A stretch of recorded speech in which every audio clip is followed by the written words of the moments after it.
Lucie Mariotti, bonjour. Alors, tu es la Love Coach dans le tout nouveau programme événement d'NT1. C'est ça, hein, la Ex- Villa des Cœurs Brisés. Exactement. Alors, qui es-tu? Quel est ton rôle exactement? Comment est-ce que tu es arrivé là? Ton parcours également? Qu'est-ce que c'est qu'une Love Coach? Tu vas tout nous dire. Mais juste avant de lancer le jingle, Lucie, c'est important pour moi et surtout au nom des équipes, dans toute intimité, d'avoir une pensée pour toutes les victimes suite aux attentats qui se sont produits à Paris. Une pensée aussi pour leurs familles, leurs amis, leurs collègues qui, eux, sont là et doivent ressentir une extrême souffrance et une peine immense. On a mis une petite bougie ici pour montrer notre soutien et notre engagement. Lucie, une petite réaction? Oui, alors moi, je trouve que l'idée de la bougie est excellente. Ça apporte de la lumière. Et je suis, moi, allée avec ma famille hier me recueillir Oui, c'est ce que tu me disais en off. voilà, sur les lieux de l'attentat. Et j'invite toutes les personnes qui sont alentour et qui le peuvent, qui le veulent, à aller se recueillir, que ce soit en déposant un mot, une bougie ou une fleur, ou même une pensée, une simple pensée. Oui. Je pense que c'est important pour les autres, mais c'est important également pour soi de faire ça. Cela permet de se recentrer sur ce qui est essentiel dans la vie. Et nous, ça nous a fait beaucoup de bien de pouvoir, à notre mesure, montrer notre deuil. Merci Lucie, difficile de faire une transition, mais on va la faire malgré tout. On La envoie vie continue, puis la on va vie parler continue, d'amour. exactement, on va parler d'amour. L'amour, ça doit être le moteur également de notre vie et on en parle juste après le jingle.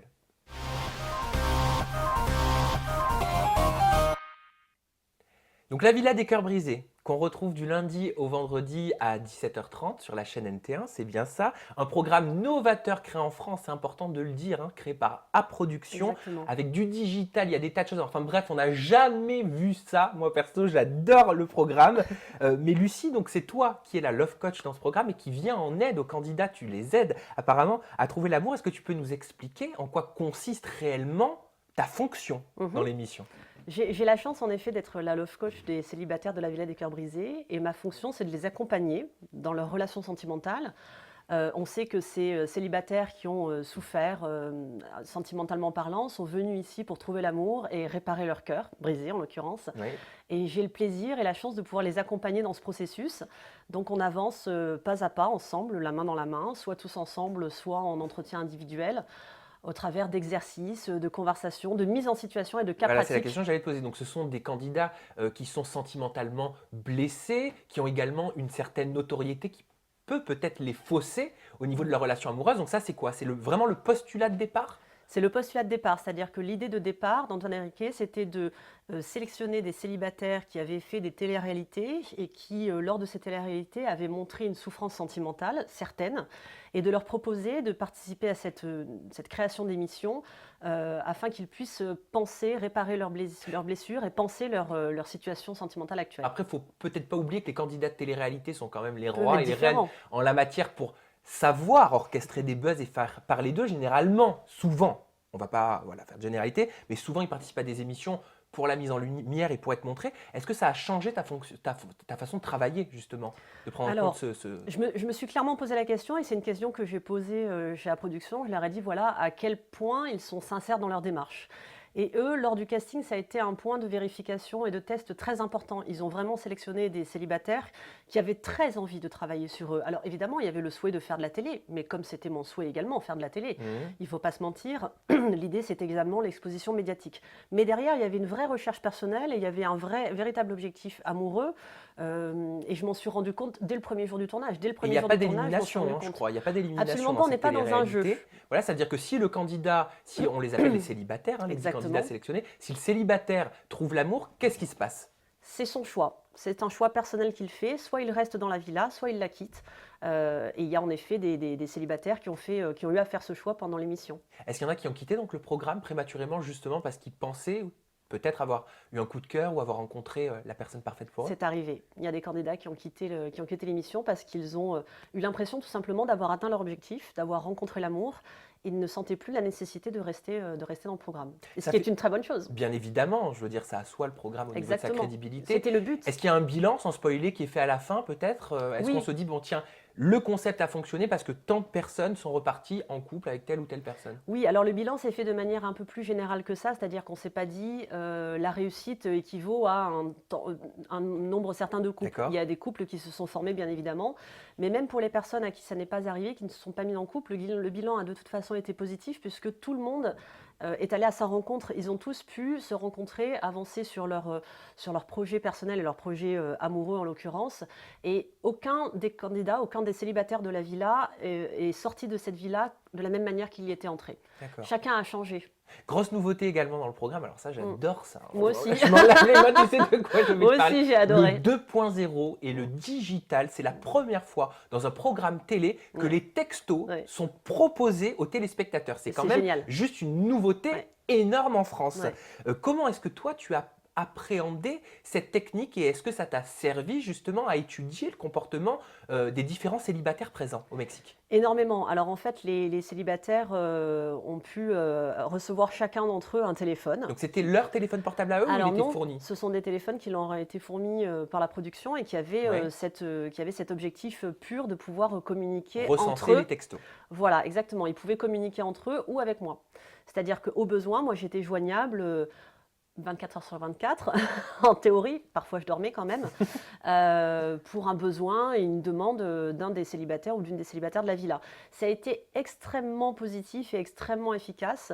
C'est-à-dire que dès le départ, les célibataires se sont pris au jeu, ont commencé à échanger entre eux et ont pu également me demander de l'aide, ont pu également demander mon aide pour que je puisse intervenir plutôt que prévu ou différemment de ce qui était prévu à la base, en me disant il y a un truc qui ne va pas, j'ai besoin de te parler. Mais on doit découvrir beaucoup de choses via ces Énormément. textos. Donc si tu avais accès à ces textos, ça veut dire J'avais accès à ces que tu avais textos. au contenu quelque part, allez, je vais aller très loin, mais de leur âme quelque part. C'est-à-dire que tu pouvais Exactement. lire, voir leurs échanges. Est-ce que tu as vu des petites choses croustillantes? Je C'est sais c'est pas. un peu un journal intime, c'est-à-dire que moi, il m'est régulièrement arrivé de recevoir soit des SMS pour moi, mais ça, c'était pas vraiment le journal intime puisque c'était une demande, mais il m'est arrivé de voir avant de rentrer en contact avec eux, des échanges, par exemple, entre des personnes qui s'étaient mises en couple, entre des personnes qui avaient l'intention de séduire une autre personne, et de me dire, et d'être surprise, la première, de me dire, tiens, c'est étonnant, je n'aurais pas imaginé un rapprochement. Et donc tu rebondissais cet par homme et rapport à cette ces femme. textos, tu allais discuter Non. avec eux ensuite? Alors non, je ne rebondissais pas si ce n'était pas une demande de leur part. D'accord. C'est-à-dire que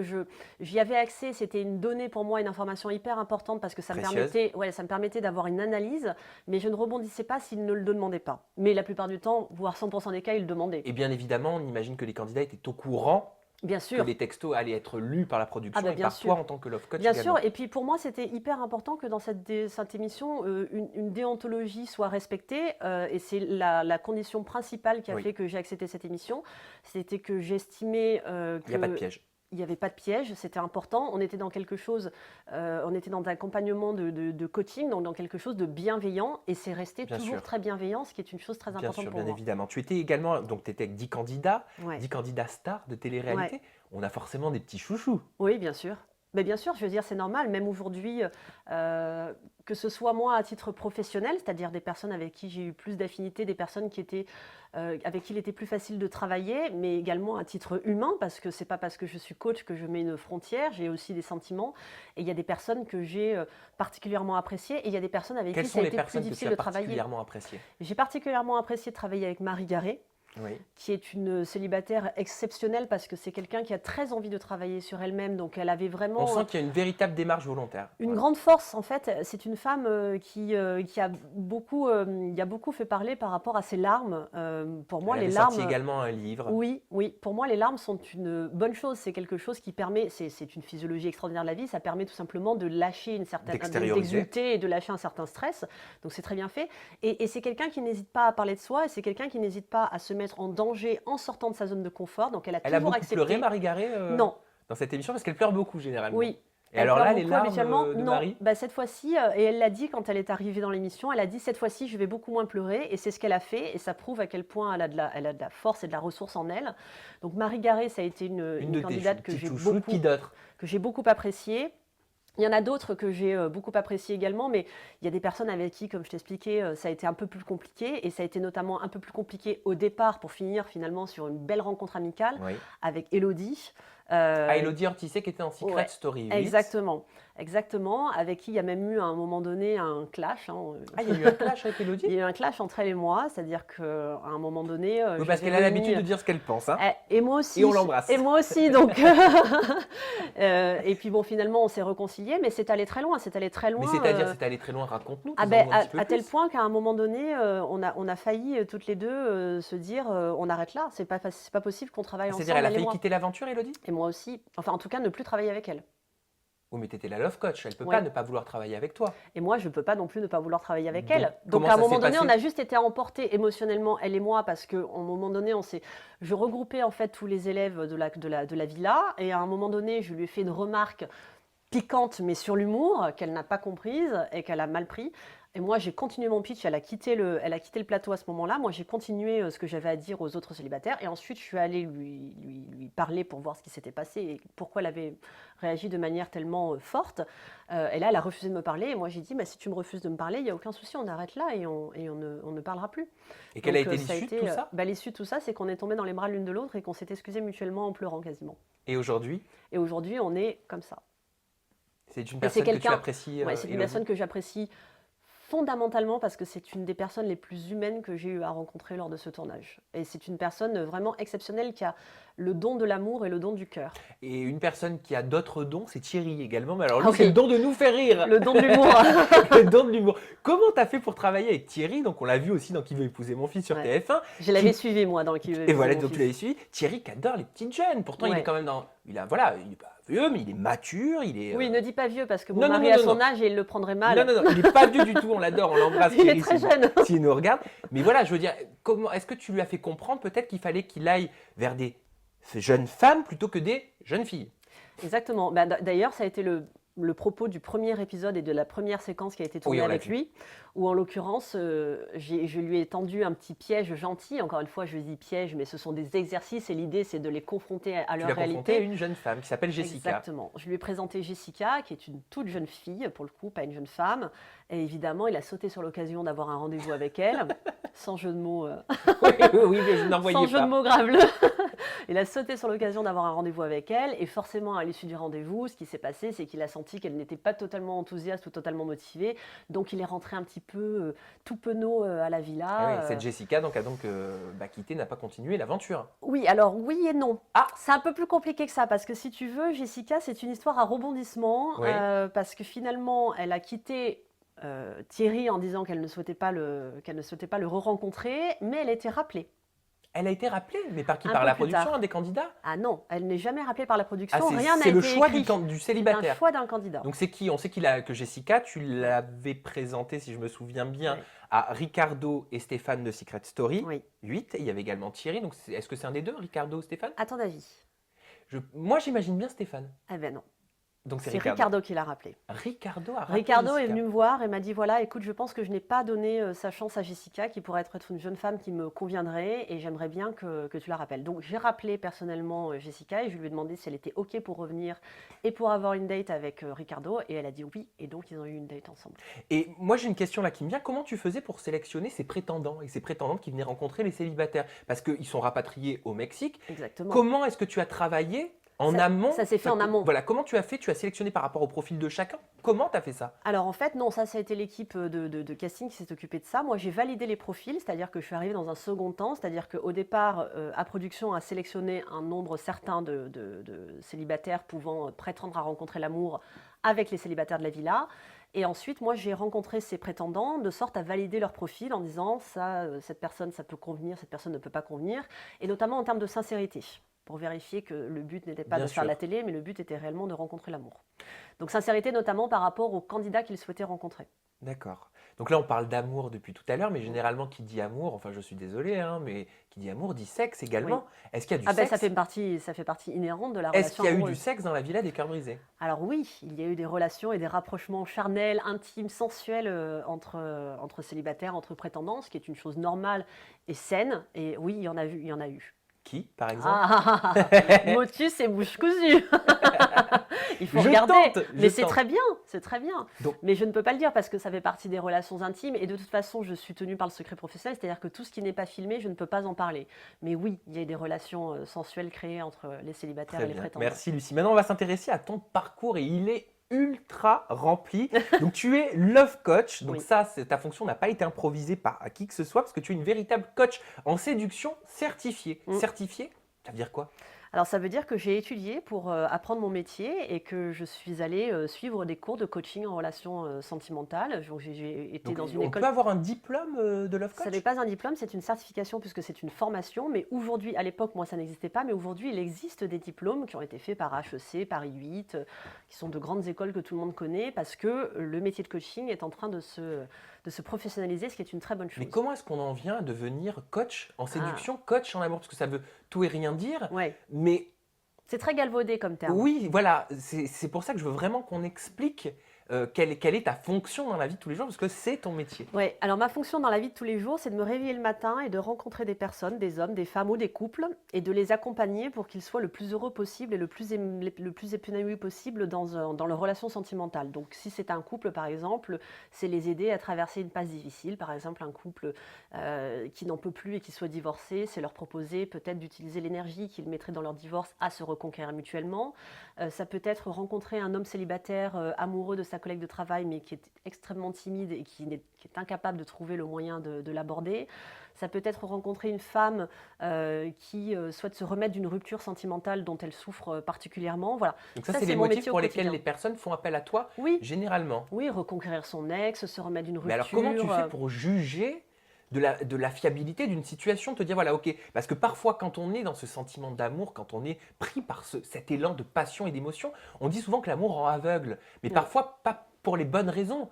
Est-ce que toi, tu es là aussi pour juger cette situation auprès des personnes? Alors, la réponse que je vais te faire ne concerne que moi. C'est-à-dire Oui. que la plupart des psys, des thérapeutes, des coachs ne se mouillent pas forcément à ce sujet et notamment ne portent pas d'avis ou ne donnent pas de conseils. Mhm. C'est quelque chose que j'ai choisi de faire et c'est un peu unique, dans mon travail. Moi, j'ai choisi de me montrer telle que je suis et donc d'avoir parfois un parti pris et d'avoir un jugement et d'être capable de faire une analyse et de la proposer à la personne que j'ai en face de moi.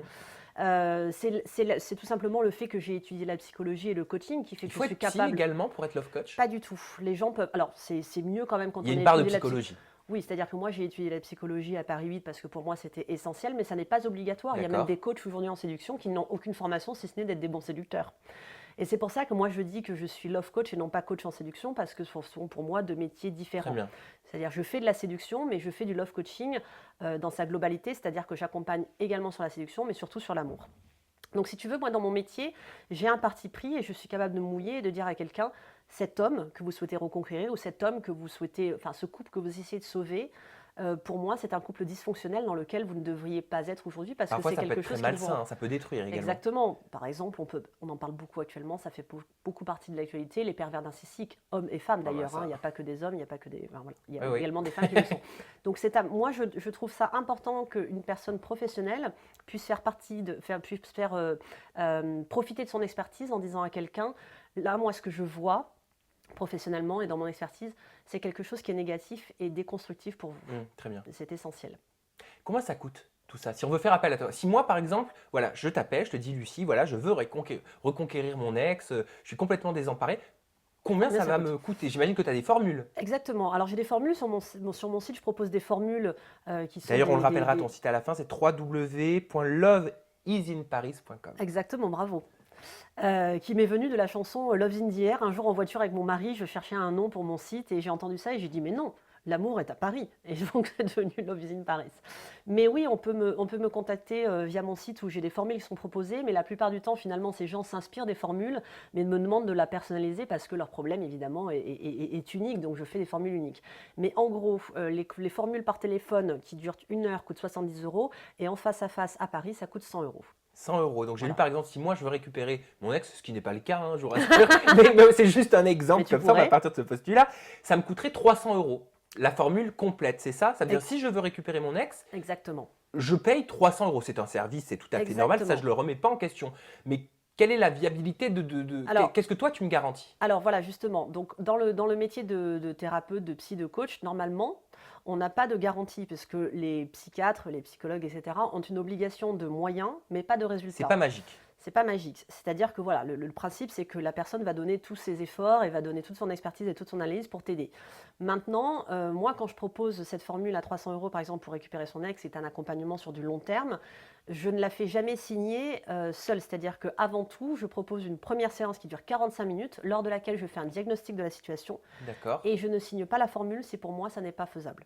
D'accord. Donc si c'est pas faisable, tu le dis comme un chirurgien dirait non, je ne vous opère Je ne pas peux de pas vous tel. opérer Voilà. parce que ça n'est pas curable, par exemple. Eh Ok. bien moi, régulièrement, j'ai des hommes et des femmes qui m'appellent en me disant, voilà, je voudrais récupérer mon ex pour telle ou telle raison. Je leur demande de me raconter un petit peu, de Ouais. faire un peu la biographie, enfin leur autobiographie amoureuse. Historique. Et si c'est oui, je dis oui. Et là, je sais que j'ai 98% de réussite. Il y a quand même 2% d'erreur, ce qui est quand même trop pour moi. Mais si C'est c'est déjà non, c'est énorme, parce 98% ce qui est de déjà réussite. énorme, mais c'est parce que j'ai validé par un diagnostic et moi je trouve ça normal. C'est-à-dire que la plupart des coachs vendent tout de suite la formule en se Oui. disant, de toute façon, c'est toujours ça de prix. Moi, j'estime que d'abord, on ne doit pas donner d'espoir et de faux C'est du espoirs aux cas gens. par cas, tout le monde est C'est du différent, cas par toutes cas. les histoires sont différentes, Exactement. j'imagine. Lucie, merci infiniment, hein. Mais de J'ai rien, adoré avec notre grand échange, c'est plaisir. extrêmement Merci à intéressant. toi. J'espère que ça vous a passionné à la maison. Si vous voulez en savoir plus sur l'activité de Love Coach de Lucie, donc on l'a dit, il faut que vous rentrez sur le www.loveisinparis.com, hein, c'est ça. On peut te joindre également, on peut t'appeler au 06 70 16 79 97. Le numéro apparaît en bas de l'écran pour Merci. pouvoir te poser toutes les questions. Et Exactement. bien évidemment, si on veut connaître la personnalité de Lucie, son travail, eh ben, on suit la Villa des Cœurs Brisés du lundi au vendredi à 17h30 sur la chaîne NT1. Le programme est top. N'hésitez pas à commenter cette interview. Prenez-la, hashtaguez-la avec le hashtag ETI. Envoyez-la nous. Quelle est ton adresse Twitter? Tu as un Twitter, Oui, Lucie? j'ai un Twitter et c'est Lucie Mariotti, la Villa des Cœurs Brisés, LVCDB. Voilà, bah, posez-lui toutes vos questions sur les candidats, qui est sorti avec qui, comment elle a fait pour travailler avec le clash avec Elodie. Je suis persuadé qu'elle se fera un plaisir de vous répondre et nous on se retrouve la semaine prochaine avec une nouvelle personnalité, toujours plein de confessions en toute intimité. Ciao.